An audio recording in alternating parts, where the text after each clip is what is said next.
Oi gente, bem-vindos ao meu canal. Faz tempo que eu tinha gravado vídeo. Estou pensando em voltar a gravar mais vídeos aqui pro YouTube. E, bem, vamos conversar um pouquinho hoje. Uma reflexão que eu tenho tido esses tempos tem sido sobre reclamações e o que a gente é satisfeito com o que está acontecendo na nossa vida e o que nós não estamos satisfeitos. O quão contente você tem estado com a sua vida, o quão contente eu tenho estado com a minha própria vida, com o que está acontecendo na minha vida. E como é que a gente tem lidado com isso? Sabe aquela pessoa que você tá ali conversando com ela e fala, como é que tá as coisas? E ela fala, nossa, tá complicado no trabalho, tá, mas tudo bem, graças a Deus. É de boa, porque a pessoa reconhece que tá passando por uma semana difícil. Enfim, nós reconhecemos, todos nós, né, que estamos passando às vezes por um processo um pouco complicado. Porém, em tudo damos graças a Deus por tudo que tem acontecido, porque Ele tem nos sustentado. Tentamos ver o lado positivo das coisas, pelo menos é assim que deve ser, né? Mas, não sei se você também já conheceu, provavelmente sim, alguém que você vai conversar com a pessoa e ela fica, assim, sendo muito negativa. O tempo todo só vendo o lado errado. O tempo todo você pergunta sobre qualquer coisa. Ai, não tá bom. Tudo tá errado. A pessoa vive reclamando. Qualquer coisa é o contrário de achar o lado bom. Ela sempre procura o lado ruim. Sempre. Sempre. Ela não vê lado bom em nada. E, sinceramente, é bem cansativo. Você conviver com alguém desse jeito, você ser essa pessoa é muito chato. É muito chato. É muito chato, é muito ruim. E por algumas vezes, eu já me vi sendo essa pessoa.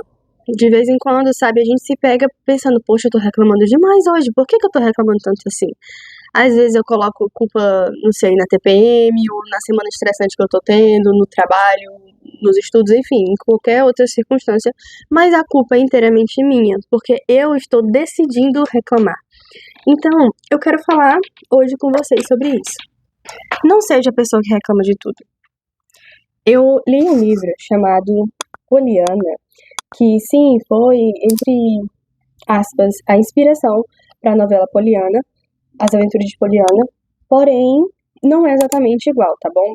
Pegaram, assim, um pouquinho da história só, da estrutura ali, e mudaram completamente o nome de todos os outros personagens, e o resto da história inteira é diferente, tá? Então, se você já leu esse livro, você sabe que o livro não tem nada a ver com a novela. Nada a ver.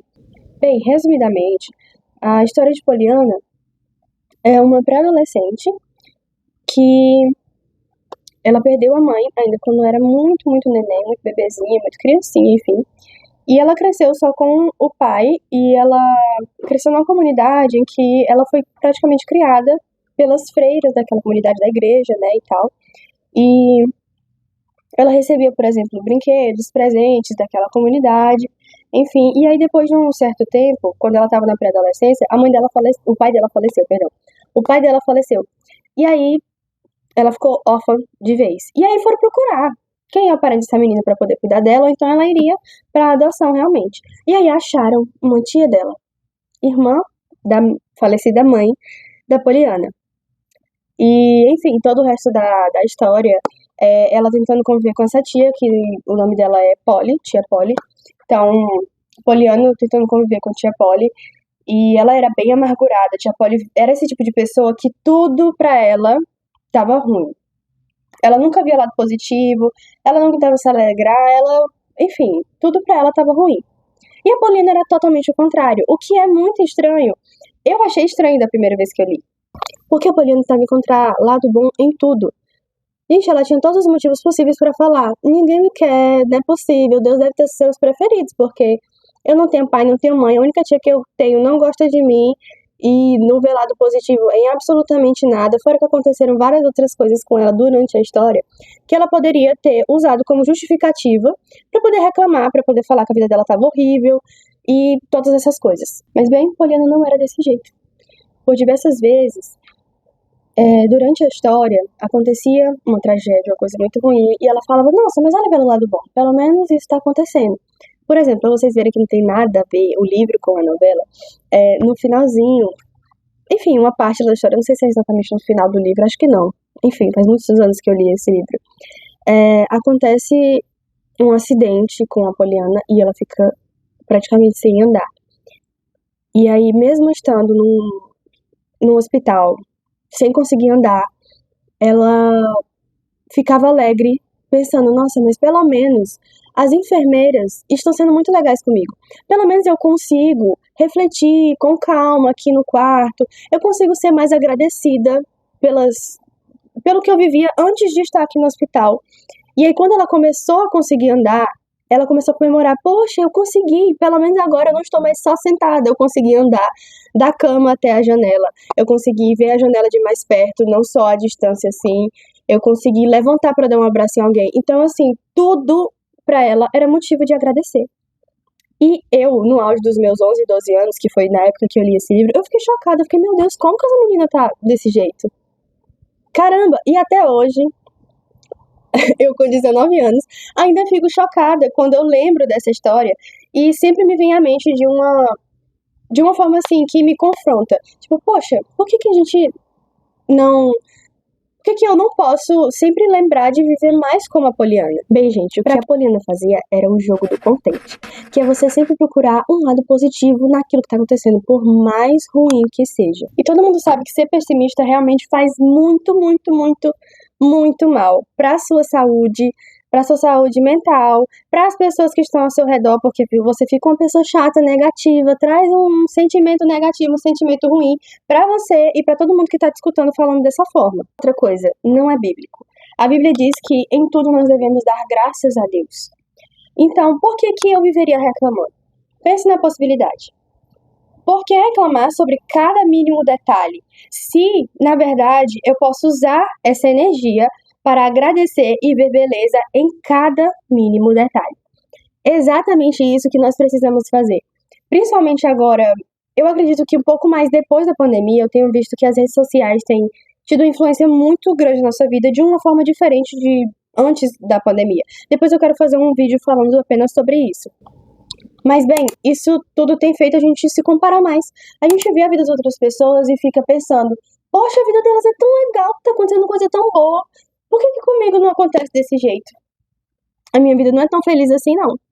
E a gente, ao invés de jogar o jogo do contente, a gente joga o jogo do pessimismo, da negatividade.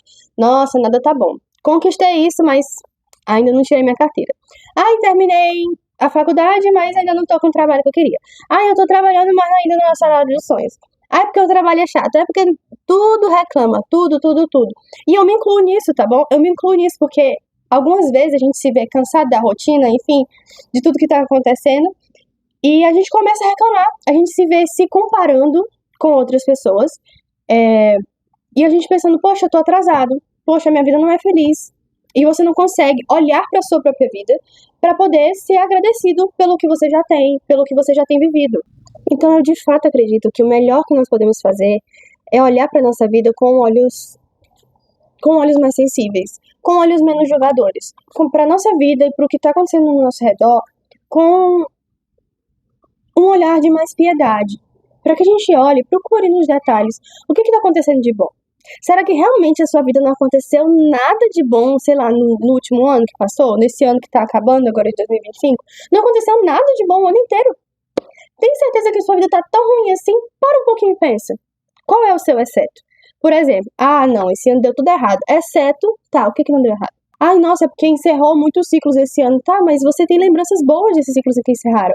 Por exemplo, meu irmão terminou o ensino médio e ele vai deixar uma lembrança muito bonita de tudo que ele passou. Ai, é triste ter que terminar o ensino médio? Mas ele pode ficar feliz porque tá começando a nova etapa, agora ele vai começar a construir uma rotina, assim, uma trajetória de adulto por causa da faculdade, vão ser novos amigos, ele não vai perder totalmente o contato com todos, vai ser uma lembrança confortável que vai ficar no coração dele, uma nostalgia muito bonita. Então, pare e pense, o que será que aconteceu nesse ano que eu posso agradecer? E o que eu posso fazer melhor no ano que vem? Uma das coisas que eu quero melhorar para 2026 é eu lembrar mais de fazer o jogo do contente. Eu quero fazer o jogo do contente mais vezes. Eu tenho tentado, mas acho que devo tentar muito mais. Fazer o jogo do contente e pensar sempre, o que eu posso agradecer? Toda vez que você for pensar em reclamar de alguma coisa, pense o que você pode agradecer no lugar. Pense coisas positivas. Quando você pensar em reclamar, faça isso. Então jogue o jogo do contente. Nesse próximo ano, faça disso uma meta. jogar o jogo do contente, sendo mais agradecido em cada detalhe.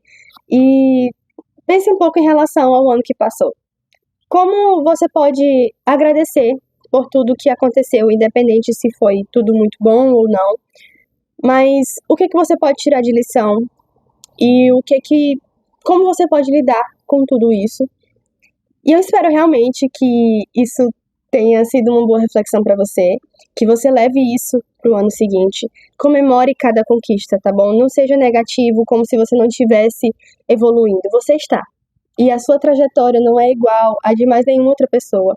Ninguém tem um caminho igual ao de ninguém. Não fique se comparando com os outros. Viva da sua forma, do seu jeito, do seu caminho, o que o Senhor tem preparado para você. Esse foi o vídeo. Eu espero realmente que vocês tenham gostado.